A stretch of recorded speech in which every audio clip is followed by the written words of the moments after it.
spécial Spotlight SIDA sur ICASA, la conférence internationale sur le sida et les IST en Afrique. Bienvenue à tous. Abidjan va abriter du 4 au 9 décembre la conférence internationale sur le sida et les IST en Afrique, en abrégé ICASA.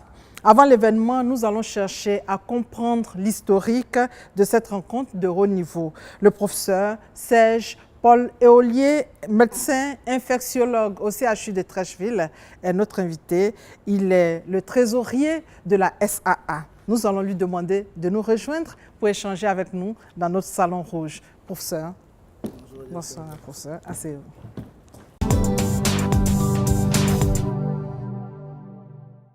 Bonsoir, professeur. Bonsoir, Delphine Blanc. Vous faites partie de ceux qui ont organisé il y a 2 décennies la conférence internationale sur le sida et les IST en Afrique, ici même à Abidjan. Le professeur est la personne la mieux indiquée, la personne ressource désignée par le ministre de la Santé, Raymond Goudou-Kofi, pour répondre donc à nos préoccupations. Professeur, vous êtes membre de la SA, la structure qui organise ICASA. Comment est née la Société africaine anti-sida? Il y a 20 ans, je faisais partie des petites mains. Ceux qui avaient organisé la conférence en Côte d'Ivoire sont nos devanciers, nos maîtres, professeur Kadio, professeur Bissané, professeur Dosso Mireille.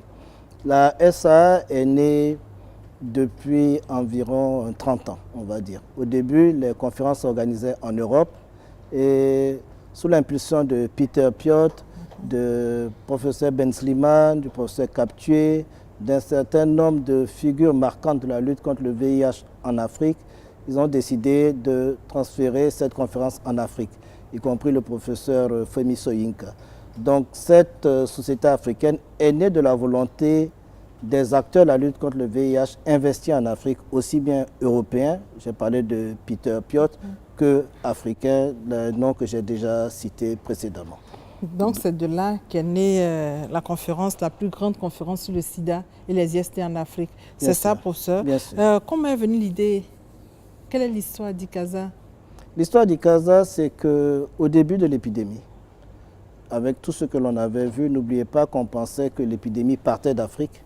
Il avait été important de sensibiliser et d'informer les décideurs, les praticiens, que nous sommes cliniciens, les personnes des laboratoires, aussi les personnes vivant avec le VIH qui avaient un phénomène qui était en train de décimer les populations. Mais la réponse à cette pandémie était multisectorielle. Il fallait une grande conférence pour que tout le monde puisse s'exprimer. La plateforme au départ était une plateforme européenne. La première conférence a eu lieu à Bruxelles. Ensuite, il y a une conférence qui a eu lieu à Arusha en Tanzanie et Naples puis Marseille. Il était évident qu'il fallait venir sur le continent africain qui était la meilleure place pour entendre la voix des Africains, faire porter la voix des Africains et permettre aux décideurs du continent et aussi internationaux de savoir que le sida était une menace de santé publique. Et c'est de là qu'est partie cette conférence qui est aujourd'hui la conférence des sans-voix et aussi de la communauté de personnes vivant avec les VIH. On est allé au-delà du contexte purement scientifique et médical. La conférence des sans-voix, vous l'avez dit, comment se fait le choix des pays qui abritent le plus souvent ICASA? Bien sûr, c'est une conférence des sans-voix, mais pour abriter une ICASA, il faut avoir une voix. D'accord. Et dans les deux sens du terme, la voix porteuse et la voix élective. Ce qui s'est passé, c'est qu'on a changé. Au début, c'était une désignation qui se faisait entre les membres de la société africaine. Et vous allez voir que ça tournait entre pays francophones, pays anglophones, à partir des pionniers. Et plus tard, on a professionnalisé. Donc on fait un appel à candidature. Et sur cet appel à candidature, il y a certains critères que les pays voulant abriter la conférence doivent remplir. Et le bureau de la SA, de manière indépendante, va dans les pays faire ce que je pourrais appeler une audition, une visite des pays. Et à la fin, le bureau propose la candidature à l'ensemble des membres de la société africaine, qui ne sont pas que les membres du bureau, qui désignent 3 pays. Et c'est sur ces 3 pays que se fait la sélection finale. On exige d'avoir des conditions de sécurité, des conditions d'accueil aussi bien en termes de salles de conférence que d'hôtellerie, et qu'il y ait un investissement du pays. que le pays s'implique réellement dans l'organisation de la conférence.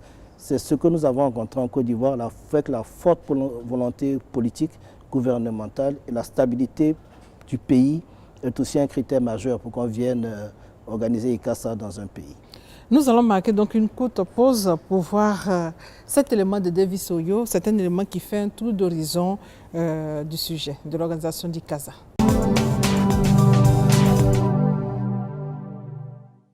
En 1997, la Côte d'Ivoire abrite pour la première fois la conférence internationale sur le sida et les infections sexuellement transmissibles en Afrique, ICASA.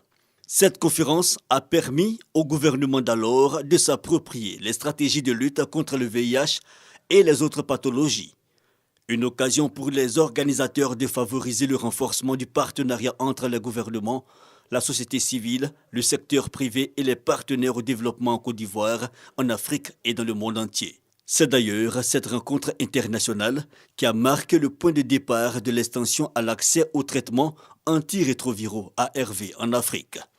Un appel à l'accès aux traitements lancé par les ex-présidents ivoiriens Henri Konan Bédié, burkinabé Blaise Compaoré et français Jacques Chirac. La Côte d'Ivoire a montré à cette époque sa capacité à accueillir une conférence d'une telle envergure, plus d'une centaine de pays réunis. Le succès de ce rendez-vous international sur le sida et les IST en Afrique a sans doute joué en faveur de la Côte d'Ivoire pour l'organisation de la 19e édition de l'ICASA.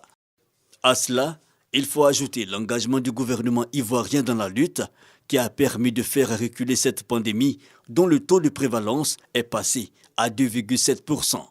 Pour cette édition, environ 10 000 délégués, dont 200 journalistes, en provenance de 50 pays sont attendus du 4 au 9 décembre prochain sur les rives de la lagune ébriée. Un défi que compte relever la Côte d'Ivoire pour briser la chaîne de transmission de cette pathologie, puis son éradication à l'horizon 2030.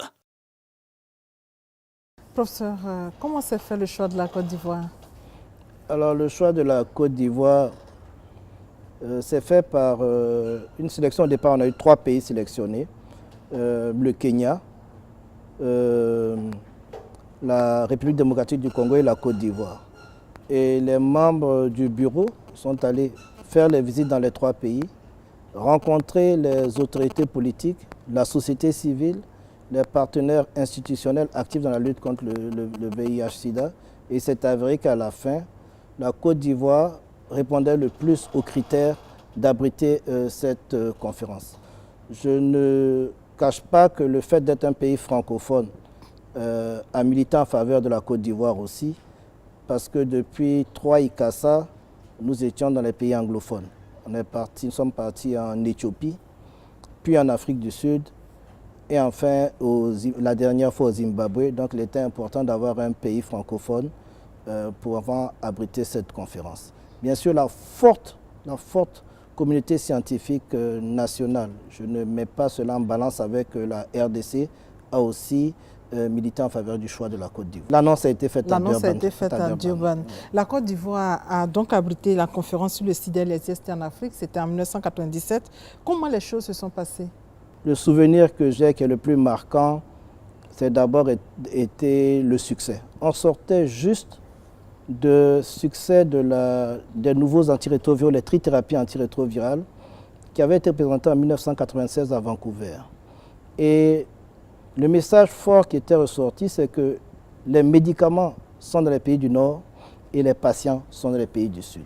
Donc il y a eu l'appel d'Abidjan, soutenu par le président Bédié, président de la République de Côte d'Ivoire à l'époque, avec le président Blaise Compaoré et le président Chirac.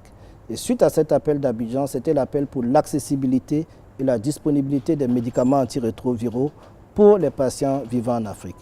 Donc ça, c'est le fait le plus marquant que nous retenons tous de cette conférence de 1997, qui au-delà du succès en termes de participation, c'est un succès en termes de plaidoyer. Et c'est important à la fin de ces conférences d'avoir un plaidoyer fort qui permet de tirer des leçons de ces conférences-là. Quelles ont été les recommandations?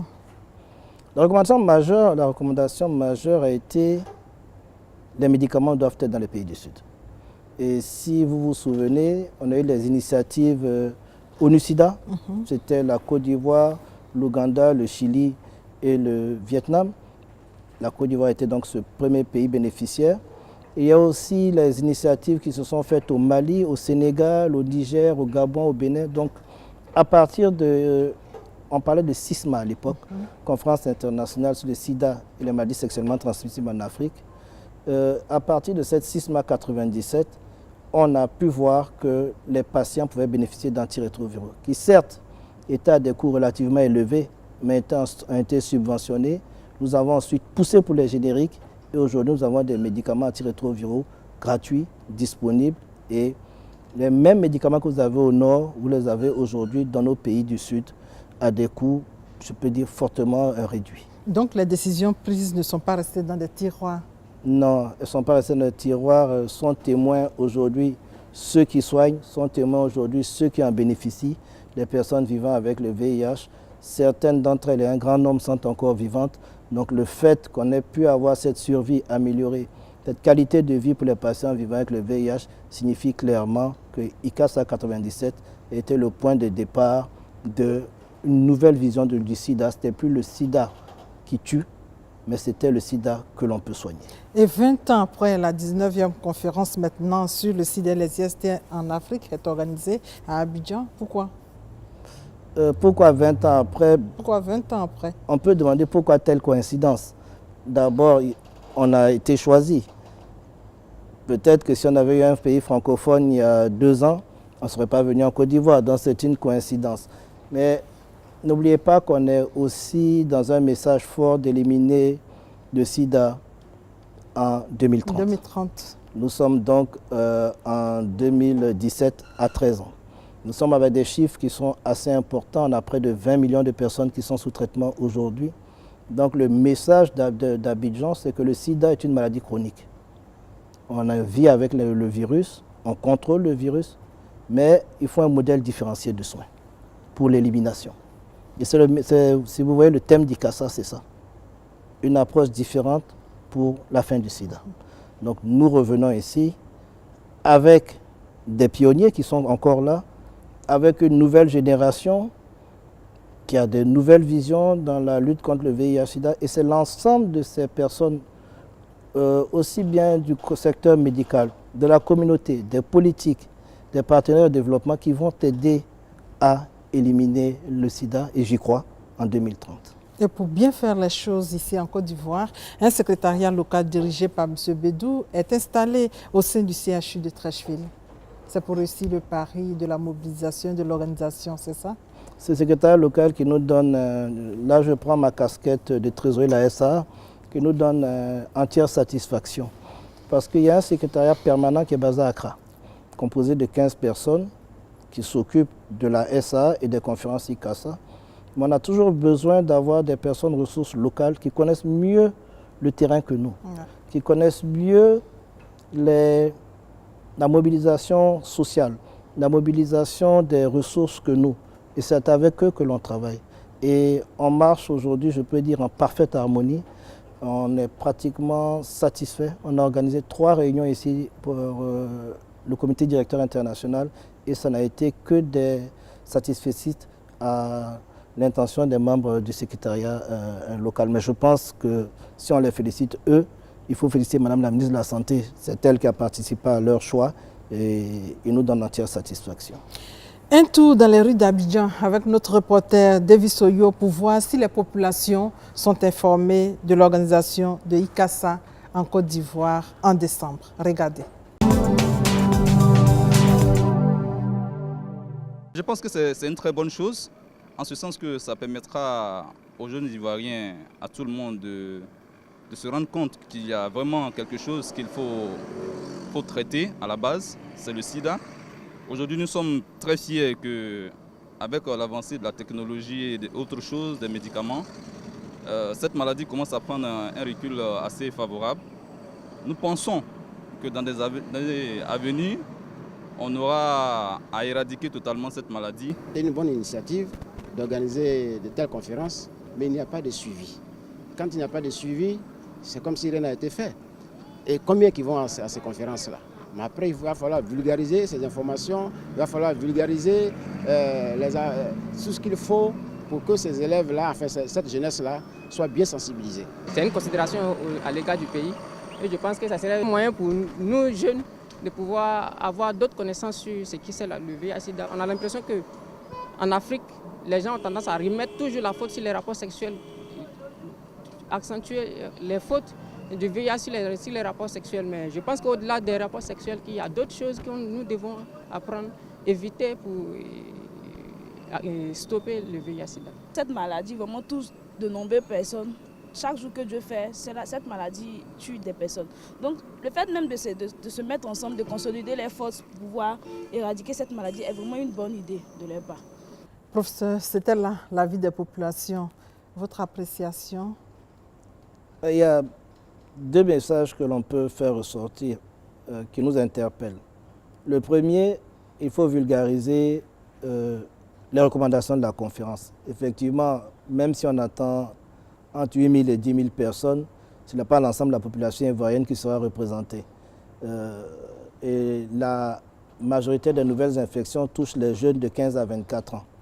On a une place importante que nous accordons aux jeunes lors de cette conférence ICASA. Ils devront être aussi les relais de nos messages auprès des personnes de leur âge. On parle aujourd'hui d'éducation par les pairs, ça devrait se faire entre jeunes.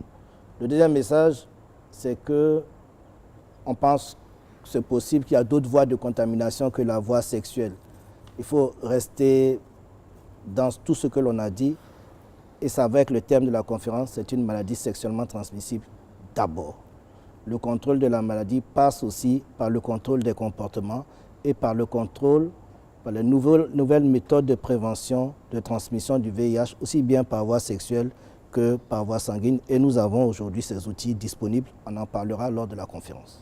Et vous l'avez dit aussi, plusieurs conférences ont été déjà organisées dans de nombreux pays. Pourquoi principalement le choix, cette fois-ci, d'un pays francophone?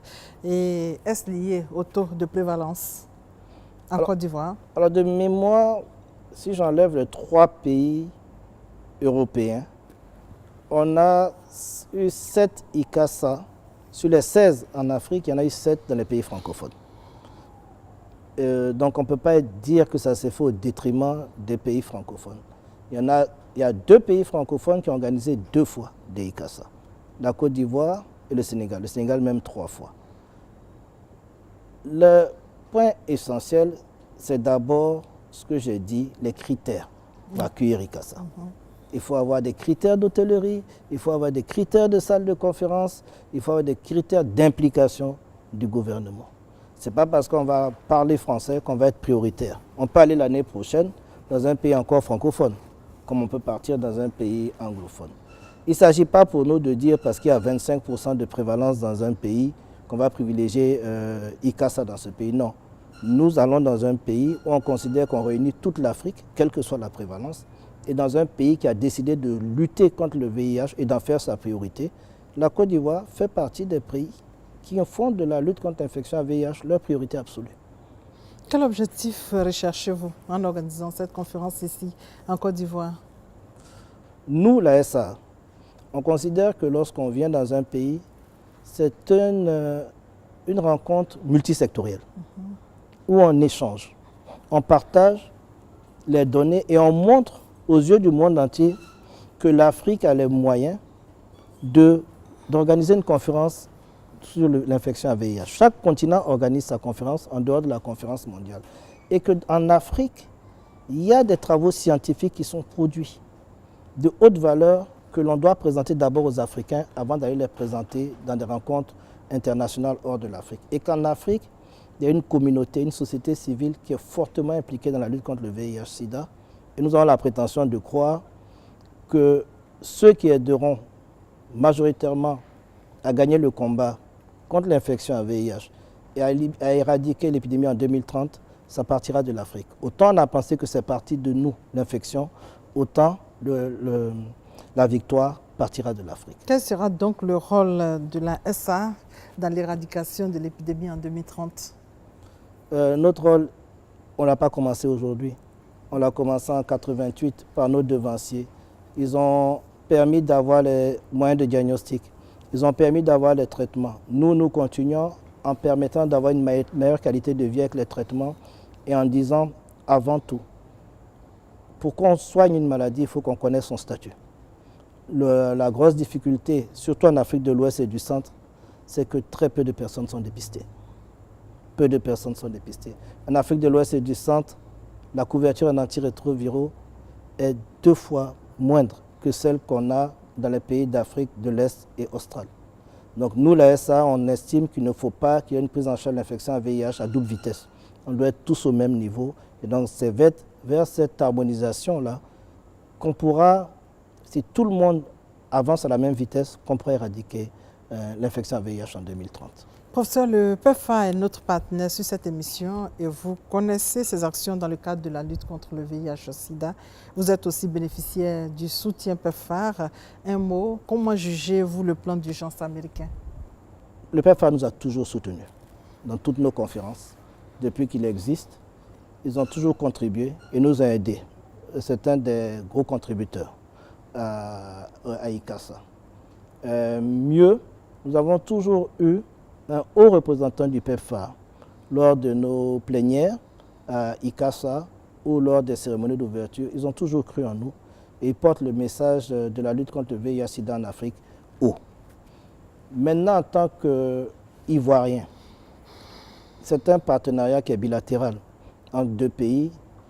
En tant que technicien ivoirien qui travaille sur le terrain, médecin, clinicien qui prend en charge des patients infectés par le VIH-Sida, le PEPFAR est un soutien inestimable à la prise en charge des patients infectés par le VIH en Côte d'Ivoire, au dépistage et à la prévention de l'infection à VIH. On a besoin d'eux.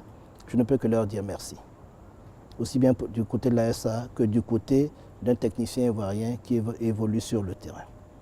Pour terminer, professeur, quelles seront donc les approches ou les stratégies de manière pratique pour l'éradication du sida? C'est votre rubrique Conseils pratiques.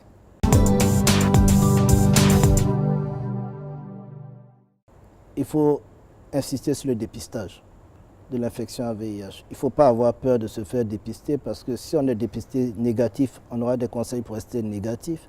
Et si on est dépisté séropositif, on aura les moyens de soigner et de contrôler cette maladie. Aujourd'hui, on coupe au dépistage d'infection à VIH 2 autres pandémies que nous avons dans notre pays et sur notre continent, les hépatites B et C. Et on insiste là-dessus. Une fois qu'on est dépisté, il faut aller vers les centres de soins. Et les centres de soins se doivent, eux, si je leur donne un conseil pratique, d'être accueillants, d'être déstigmatisés. Et ces centres de soins sont disponibles partout en Côte d'Ivoire et les médicaments y sont. Le deuxième conseil pratique que je donnerai, le troisième plutôt, c'est de démédicaliser la lutte contre l'infection à VIH. On l'a trop médicalisé. Les pays d'Afrique australe et de l'Est ont plus avancé que nous parce qu'ils ont démédicalisé la lutte contre l'infection à VIH. Laissez la communauté, laissez la société civile s'approprier cette maladie. À partir du moment où on fait 30 minutes à l'hôpital, 20 heures dans la société, ce n'est plus qu'un problème. Ce n'est pas un problème uniquement médical. Si on comprend cela, qu'on comprend qu'il faut laisser la communauté, laisser la famille, laisser les parents s'intéresser à cette maladie qui ne doit plus être une maladie honteuse ni de la peur, je pense qu'on va arriver vers la victoire avec l'éradication en 2030. Merci, professeur. Merci pour votre contribution. Je rappelle qu'on recevait le professeur Serge Paul Éolier pour parler d'ICASA, la conférence internationale sur le sida et les IST en Afrique. ICASA, c'est plus de 7000 délégués attendus en Côte d'Ivoire du 4 au 9 décembre. ICASA, c'est aussi des programmes communautaires, un site www.icasa2017côtedivoire.org. Merci de votre fidélité et stop au sida.